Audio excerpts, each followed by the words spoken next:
Combien serez-vous prêt à payer pour un peu d'espoir?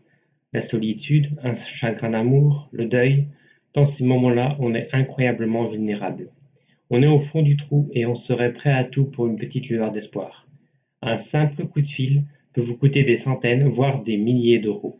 C'est toute une industrie cynique qui fait fortune sur la détresse des gens. Aujourd'hui, on va regarder ensemble comment fonctionne cette mécanique, froide et calculée, de l'arnaque à la voyance par téléphone. Et surtout, on va voir les signes qui ne trompent jamais, ces fameux drapeaux rouges qui doivent vous mettre la puce à l'oreille tout de suite.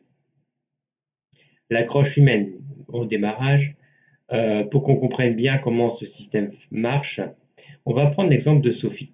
Bien sûr, ce n'est pas son vrai nom, mais son histoire. C'est celle de milliers de personnes. Sophie vient de se faire larguer et c'est brutal. Son monde s'écroule. Les nuits sont un cauchemar. Les journées sont vides. Elle tourne en boucle sur les mêmes questions. Pourquoi? Est-ce qu'il reviendra? Est-ce que je vais retrouver le bonheur un jour? Et puis un soir, alors qu'elle traîne sur les réseaux sociaux, elle tombe sur une publicité. Un visage sympa, une ambiance un peu mystique, et cette promesse. Des réponses claires à toutes vos questions. Appelez, la première consultation est offerte. Elle ne s'en doute pas encore, mais elle vient de mettre le doigt dans un engrenage terrible. Cet appel, elle le voit comme une main tendue, mais en réalité, c'est le début d'un piège. Un piège financier et psychologique, monté de A à Z. La mécanique de l'arnaque. Comment ça fonctionne? À la lecture à froid. La voix au téléphone est douce, super compréhensible.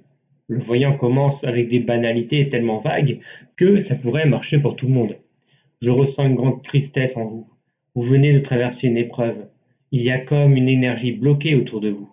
En posant des questions très ouvertes, le faux voyant pousse Sophie à donner elle-même toutes les infos, qu'il va ensuite réutiliser contre elle. Le compteur tourne. Parlez-moi de cet homme. Je sens une connexion, mais aussi beaucoup de flou. Sophie vide son sac. Le voyant écoute, ponctue avec des oui, je vois. C'est exactement ça, les cartes me le montrent. 20 minutes, 30, 40 minutes, la conversation est tirée en longueur au maximum. C'est fait exprès. Chaque seconde qui passe, c'est de l'argent qui rentre. La fameuse consultation offerte, en général, ça ne couvre que les 10 premières minutes. Ou alors, il faut rappeler un autre numéro qui, lui, est bien sûr est surtaxé. Le piège technique. En fait, le numéro appelé par Sophie est un numéro SVA, un service à valeur ajoutée. En clair, ce sont les numéros en 081, 082, ou très souvent, pour ces arnaques, en 089. Pour quelqu'un qui n'est pas au courant, impossible de savoir combien ça coûte. Les numéros qui commencent par 089 sont très lourdement taxés. Le prix peut aller jusqu'à 80 centimes la minute. Parfois, c'est un forfait à l'appel, auquel s'ajoute le prix à la minute. La loi les oblige à mettre un message au début de l'appel pour donner le prix, mais c'est souvent marmonné à toute vitesse, à un moment où la personne est bien trop stressée pour écouter. À la fin de ce premier appel, le voyant ne donne jamais de réponse finale. Au contraire, il crée de nouvelles angoisses. Je vois quelque chose d'important, mais on n'a plus le temps. Il y a une personne qui a une mauvaise influence. C'est urgent. Rappelez-moi absolument demain pour qu'on fasse un nettoyage. L'hameçon est lancé. La dépendance est en train de se créer. Sophie n'appelle plus pour son ex, elle appelle pour entendre cette voix qui la rassure, la seule personne qui semble la comprendre. Un appel en amène un autre.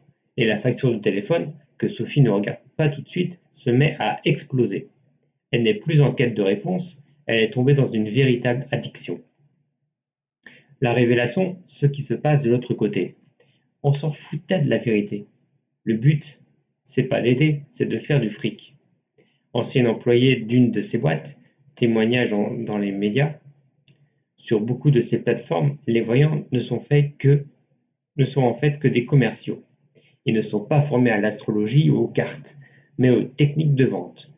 Ils ont des scripts à suivre, des objectifs de durée d'appel et des primes sur l'argent qu'ils rapportent. Une arnaque à l'échelle industrielle est de 100 000 euros par jour pour les plus grosses plateformes et ça peut aller jusqu'à 270 000 euros perdus pour une seule victime. Un système cruel qui détruit tout sur son passage. Les victimes qui peuvent y laisser toutes leurs économies, mais aussi les employés, souvent dans la précarité et forcés de mentir à longueur de journée. Les drapeaux rouges à repérer. Heureusement, ce système utilise des ficelles tellement grosses qu'elles sont faciles à repérer si on sait où regarder. Premièrement, le numéro de téléphone. C'est le premier signe le plus simple, le plus fiable. Si on vous demande d'appeler un numéro qui commence par 089, méfiance absolue. Ce sont des numéros très surtaxés et c'est la base de ce genre d'arnaque. Faites aussi gaffe aux numéros courts à 4 chiffres, qui commencent par 3 ou 1, ou les numéros à 6 chiffres, en 118, qui peuvent aussi coûter très cher.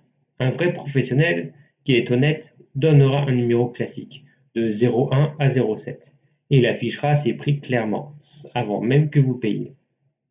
Les promesses impossibles et les menaces. Un escroc va vous garantir qu'il fera revenir votre ex, que vous allez devenir riche ou qu'il a la solution à tous vos problèmes. Et à l'inverse, il n'hésitera pas à vous faire peur. Je vois un grand danger, une malédiction pèse sur vous.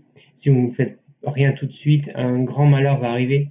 Un vrai professionnel qui est là pour aider, que ce soit un psy ou même un praticien sérieux, ne vous fera jamais peur pour vous garder. Il vous donne des outils, pas des menaces. Le flou et les questions en rafale. Faites très attention au début de la conversation. Est-ce que le voyant reste hyper vague? Est-ce qu'il vous bombarde de questions au lieu de vous donner des infos? Je vois un homme, il est brun ou peut-être châtain, il a un J ou un G dans son nom de famille. Si c'est ça, c'est vous qui faites tout le boulot. Un charlatan, c'est un miroir. Il ne fait que vous renvoyer ce que vous lui donnez. La vente de travaux occultes, ça, c'est le niveau au-dessus de l'arnaque. L'appel surtaxé, ça ne suffit plus. Le voyant va vous dire que pour enlever le blocage ou la malédiction, il faut faire des travaux, un rituel, brûler une bougie spéciale, et ces services sont facturés une fortune, 500, 1000, parfois des dizaines de milliers d'euros à payer par virement. Là, on n'est plus dans l'arnaque, on est dans l'abus de faiblesse. Comment s'en sortir? Si vous ou quelqu'un que vous connaissez est coincé là-dedans, sachez qu'il n'est jamais trop tard et qu'il n'y a aucune honte à avoir. Ces systèmes sont conçus pour exploiter des failles psychologiques qu'on a tous. Premièrement, raccrocher et bloquer. Immédiatement, n'essayez même pas de discuter. Chaque minute de plus, c'est de l'argent et de l'énergie de perdu. Ensuite, appelez votre opérateur de téléphone. La plupart ont une option gratuite pour bloquer les appels vers les numéros surtaxés. C'est une protection de base à activer absolument. Deuxièmement, signaler. C'est super important pour protéger les autres. Vous pouvez transférer un SMS ou signaler un appel bizarre au 33 700. C'est la plateforme officielle contre les spams. Vous pouvez aussi aller sur le site surmafacture.fr et voir quelle entreprise se cache derrière le numéro et la signaler. Et si c'est une arnaque commerciale, direction la plateforme Signal Conso. Troisièmement, portez plainte. Si vous avez payé des grosses sommes, surtout pour des travaux occultes, là on parle d'escroquerie et d'abus de faiblesse. Et ça, c'est puni par la loi. Rassemblez toutes les preuves, les factures, les relevés de compte, les messages, et allez à la gendarmerie ou au commissariat. Votre capacité à aller mieux est en vous. Au-delà de l'arnaque, cette histoire montre un problème beaucoup plus grave, la solitude et le mal-être. Si vous vous sentez seul, triste ou perdu, la vraie solution ne se trouvera jamais au bout d'une ligne surtaxée. Parlez-en à vos proches, à votre médecin. Tournez-vous vers des professionnels, des psychologues, des associations d'écoute. Il existe des solutions réelles, humaines et bienveillantes. Ne vous faites pas avoir. Le seul but de cette industrie est de vous faire croire que votre bonheur dépend d'eux. C'est faux. Votre capacité à aller mieux, elle est en vous. Pas dans les cartes d'un inconnu qui est payé à la minute. Si cette vidéo peut aider ne serait-ce qu'une seule personne à éviter ce piège ou à en sortir, elle aura servi à quelque chose. Alors partagez-la autour de vous, à vos amis, votre famille. On ne sait jamais qui dans votre entourage souffre en silence et pourrait être une cible facile. Ne le laissons pas faire.